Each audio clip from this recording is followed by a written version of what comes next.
ये देखिए मैंने पहले से ही करके रखा है। इसमें टमाटर डाला, तेल डाला, तेजपत्ता डाला, पचफोरन डाला, टमाटर डाला, लाल होने के बाद जो है आलू दिया, थोड़ा सा भून लिया। अब इसे भूनने के बाद देखिए कितना अच्छा सुना, थोड़ा सा नज़दीक लाने पर देखिए कलर कितना सुंदर लग रहा है।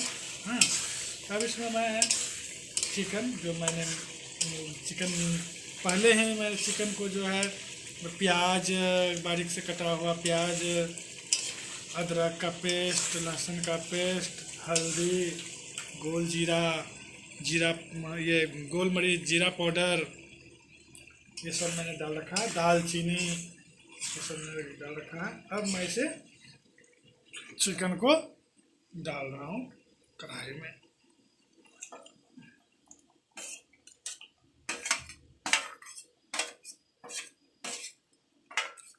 अब इसे धीमा आंच पे पकाना है।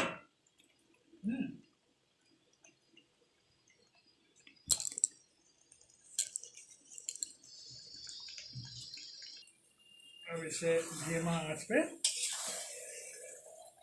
पकाना है धीरे धीरे।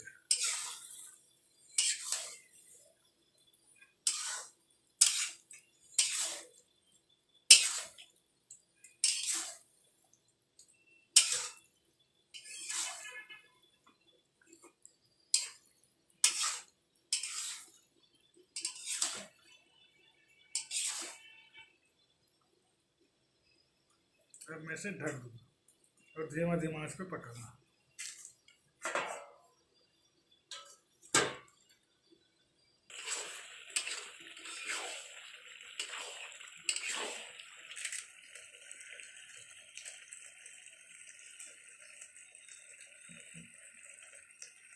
अब देखिए ये देखिए ये देखिए ये चिकन मसाला मैं डाल रहा हूँ। ये कैच का है, अच्छा होता है कैच का चिकन मसाला, इससे खुशबू बहुत आता है। ज़्यादा नहीं डालना है, थोड़ा ही डालना है। हाँ, देखिए मैं दे दिया। अब इसे अच्छी तरह से मिला लेना है।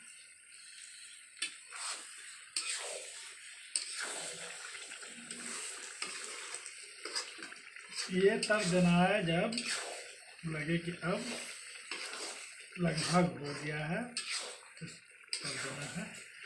इसे ज़्यादा नहीं, 5 मिनट और मिलाना है, उसके बाद निकाल देना है।